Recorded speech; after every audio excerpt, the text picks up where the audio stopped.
Voilà, je crois que c'est le troisième ministre en moins de 15 jours, et il y en aura sûrement d'autres. Alors, Madame Doguet pose la question, l'action Cœur de Ville, qu'est-ce qu'elle a déjà porté à la ville de Basse-Terre? Alors, l'Action Cœur de Ville, pour remettre un peu en contexte, c'est un programme qui vise à redynamiser le centre-ville. Oui. Donc, sur plusieurs volets. Donc, il y a le volet patrimonial, donc la revitalisation, la rénovation de nombreux bâtiments historiques de la ville de J'ai vu qu'on a Basse-Terre. détruit un bâtiment récemment à Basse-Terre, au Carmel.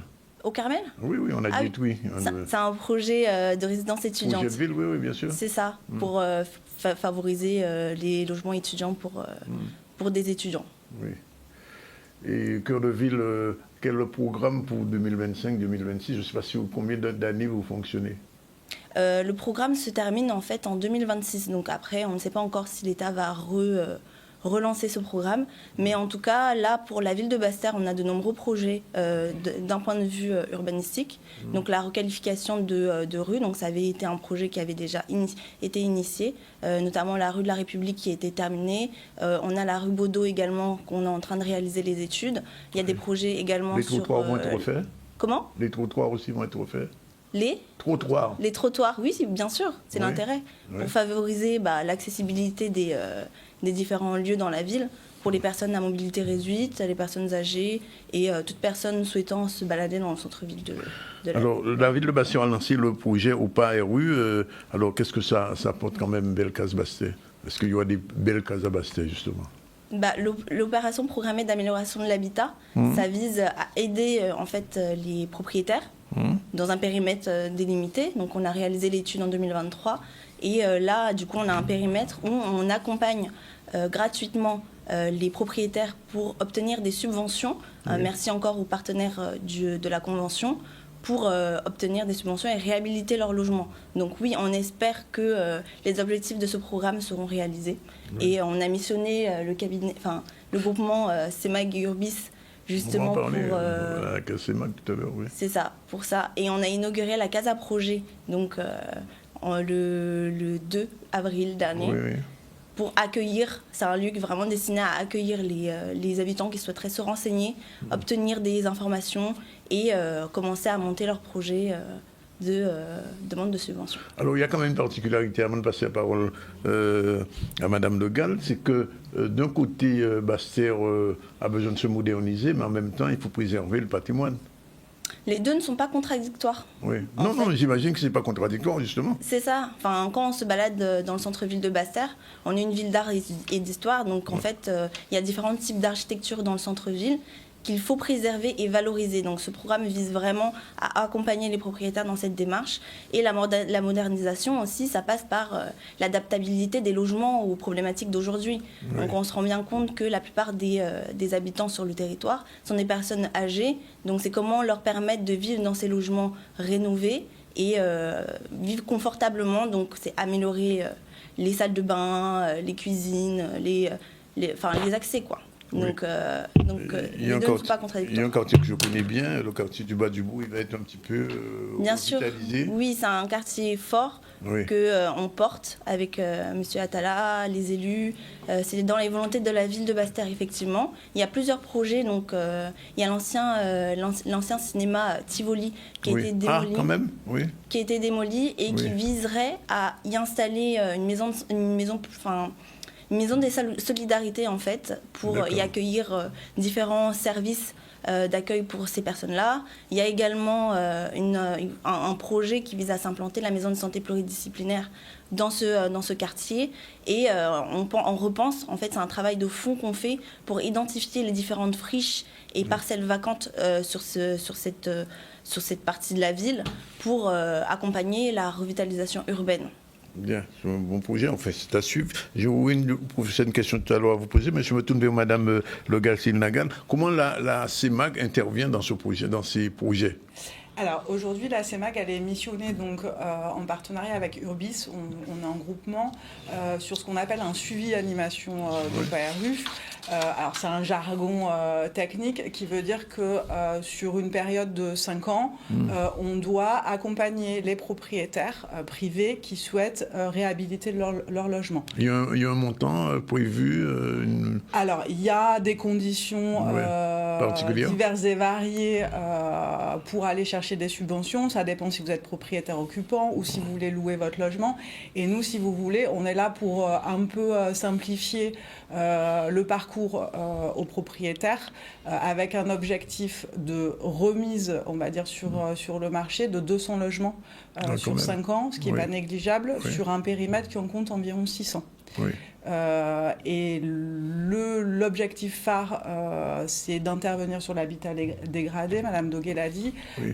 Mais ce qu'il faut savoir aussi, et c'est un sujet d'actualité, hein, le logement, on le voit, et le manque de logement. Sur ce périmètre-là, il y a 33% de logements vacants. Oui. Donc c'est un des enjeux majeurs aussi de la ville de Basse-Terre. Et donc nous, on est là vraiment pour créer une dynamique et accompagner les propriétaires. Alors, j'imagine que vous allez souvent à Basse-Terre quand même voir ce qui se passe. On va souvent à Basse-Terre. On tient des permanences sur site, donc dans la maison de projet. Oui. Et puis, on se déplace autant que faire se peut. On fait aussi des réunions publiques, des ateliers thématiques. Donc, on a fait notre premier atelier thématique le 11 mars pour sensibiliser à la fois les propriétaires, mais aussi les entreprises, toutes les parties prenantes du projet. Alors, j'ai parlé tout à l'heure du quartier du bas du Bouc, un quartier sensible qui mérite nous, mais il y a pire, moins bien, c'est Rivière-des-Pères. Vous savez que ce quartier-là, du fait de la proximité de la rivière, est souvent, entre guillemets, cycloné, j'ai envie de dire ça. Est-ce qu'il y a un projet, quelque chose qui est prévu je vous pose à tous les deux la question, qu'est-ce qui est prévu pour ce quartier ? Oui, alors par rapport au quartier Rivière-des-Pères, qui est un quartier prioritaire de la politique de la ville, on a réalisé, c'était la semaine dernière ou il y a 2 semaines, la restitution d'un diagnostic 360. Vraiment, c'était un diagnostic qui avait été mené en partenariat avec l'Agence nationale de la cohésion du territoire pour évaluer en fait à horizon 2030-2050 le devenir de ce quartier en tenant compte justement des risques naturels donc liés aux inondations de ce quartier-là. Oui. Et c'était une étude qui avait vraiment porté ses fruits, qui était portée par les habitants qui ont pu évoquer leurs problèmes, leurs problématiques, leurs besoins, leur vision de ce quartier-là. Et c'est quelque chose qu'on est en train de travailler en lien avec l'État justement pour accompagner ce territoire à se développer. D'accord. Ça veut dire que l'investissement de la CIMAG est réel dans ce projet bastérien ? Alors, l'investissement de la CIMAG est réel en termes de moyens humains. Et avec Urbis, on n'est pas tout seul. Après, l'investissement financier, il est porté par les partenaires, dont la ville de Basse-Terre, l'ANA, la région, le département, il y a un certain nombre de financeurs. Oui. Et c'est sur combien d'années cet investissement de la CIMAG ? Pour l'instant, sur 5 ans, donc sur la durée du suivi animation. Après, on verra s'il y a un souhait à la fois de la ville de Basse-Terre et des partenaires de reconduire, prolonger l'opération ou étendre un périmètre en fonction des résultats qui seront obtenus. Parce que je disais à madame tout à l'heure, Basse-Terre a quand même une particularité, un particularisme, on ne va pas trop changer Basse-Terre. Non, on ne va pas changer Basse-Terre, ce n'est pas du tout l'idée de l'opération. C'est au contraire de redonner, entre guillemets, ses lettres de noblesse à Basse-Terre. Oui. Aujourd'hui, Basse-Terre a un centre-ville qui est magnifique, avec un bâti très ancien, puisqu'il y a eu des études préopérationnelles. Nous, on n'arrive pas là comme ça. Il y a eu un certain nombre d'études. Oui, il y a eu des études avant, bien sûr. Voilà, qui ont conclu que le bâti du centre ancien de Basse-Terre, c'était en moyenne un bâti qui avait 100 ans, voire plus. Oui. Donc on est sur un bâti très ancien qui a besoin aujourd'hui en fait d'être remis actualisé, on va dire. Remis aux normes, etc. pour pouvoir reloger à nouveau une population. Oui. Alors quelle est la priorité, le logement ou l'aménagement urbain ? Les deux vont de pair. Les deux vont Bien sûr. Donc, comme je vous disais, on a lancé l'opération OPRU qui est en place et qui va se dérouler. Mais à côté, on travaille également sur les espaces urbains. Donc, la requalification des espaces urbains, des trottoirs pour favoriser l'accessibilité. Donc, on travaille sur les 2 plans. Oui. J'imagine que le fameux parking de Basse-Terre n'est pas prévu. Comme vous le savez, ça a été dit, Je sais, il y a un appel d'offres qui n'a pas bon. C'est ça, c'est infructueux. Donc la ville va prochainement relancer une nouvelle procédure. Oui. Donc voilà, n'importe quel investisseur qui souhaiterait se positionner. Je vous pose une question bien précise. Il y a un bâtiment très ancien qui est en face de la statue de Schellcher. J'oublie le nom du bâtiment, qui depuis longtemps devait le rénover. Vous voyez de quoi je parle? Sur quel quartier? En face de la statue de Schellcher à Basse-Terre. D'accord. Oui, un grand bâtiment qui devait être rénové depuis longtemps, qui est très ancien. Vous ne voyez pas de quoi je parle? Non. Non. Bon, il faudra revoir au Basse-Terre un petit peu. Non, mais après, je suis arrivée en septembre, donc... Vous n'avez pas encore vu. Bien, alors, du point de vue touristique, justement, parce que aménagement, mais enfin, je disais, il faut garder un petit peu la structure de la ville. Quels sont les aménagements qui sont prévus? Sur le point de vue touristique, en fait, c'est pas tellement des aménagements, mais on est en train de revoir en fait tout le travail de fond, parce qu'on vient d'avoir une directrice de la culture et du patrimoine qui vient d'arriver, Madame Mélion-Renette, et également une manager de centre-ville, donc Madame Bettecourt, qui vont travailler à la fois sur l'attractivité et le développement touristique et comment repenser en fait l'aménagement du territoire de ce point de vue. Donc, je sais pas, c'est revoir la signalétique, proposer des parcours marchands sur le sol aux touristes qui viendraient, c'est guider les touristes vers les points patrimoniaux de notre ville et favoriser donc leur déambulation urbaine. D'accord. Alors, globalement, Madame, je me trouve, vous, Madame Logal, du point de vue de la CIMAG, on peut déjà identifier ce qui a été fait et ce qui reste à faire? Alors, ce qui a été fait, nous, on a commencé notre mission en décembre. Donc c'est décembre dernier. Oui, donc, c'est tout récent. Néanmoins, on a déjà un vivier de contact d'une quarantaine de personnes, avec des premiers dossiers qui sont en cours de montage, des dossiers de financement. Donc, on a une dizaine de projets en fait qui sont suffisamment mûrs pour pouvoir monter des dossiers. Et on espère, pour pouvoir voir les premières réalisations d'ici la fin de cette année, début de l'année prochaine. Oui. Alors, il y a des Bastériens qui vous regardent en ce moment, et la question qui se pose, comment participer au Belles Cases Basse-Terre? Qu'est-ce qu'il faut faire? Est-ce qu'il y a un dossier? Comment ça s'organise? La première démarche, c'est de venir aux permanences qui se tiennent... De la CIMAG et de vous? Je ne suis pas présente lors des permanences, mais je suis joignable.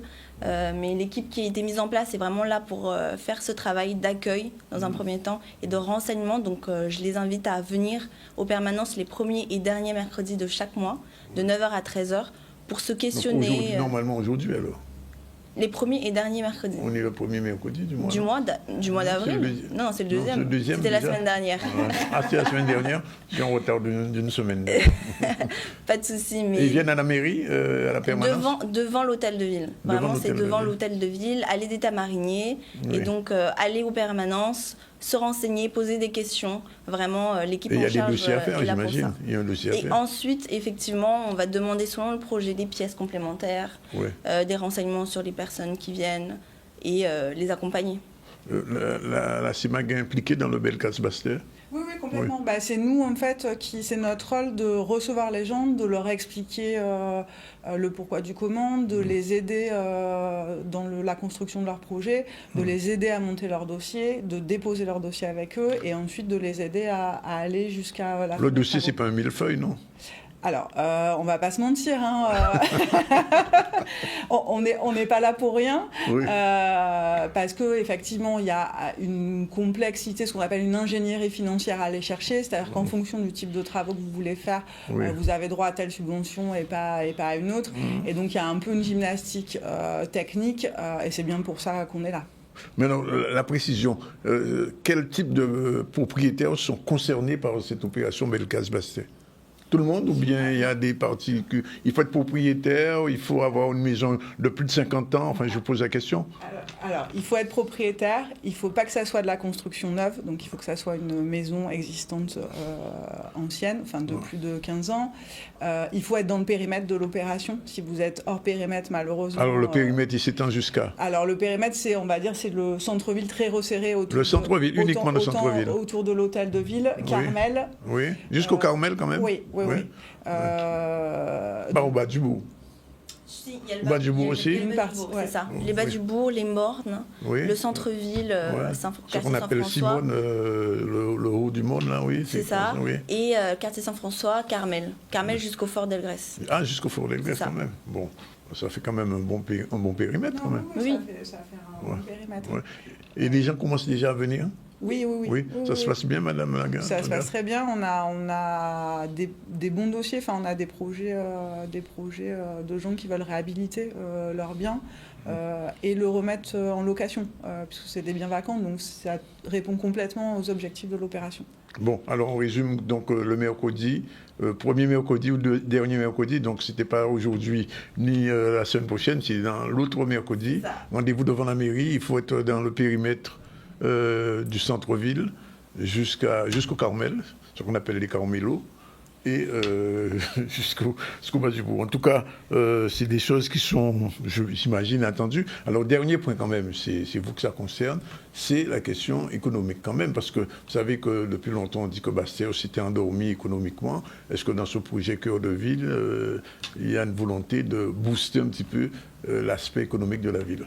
Oui, bien sûr. C'est comme je vous le disais tout à l'heure, Madame Victoire Bettecourt, qui est manager de centre-ville, est vraiment là pour stimuler le tissu économique du territoire. Donc à la fois être en lien avec les partenaires économiques sur le territoire et les commerçants qui sont déjà implantés.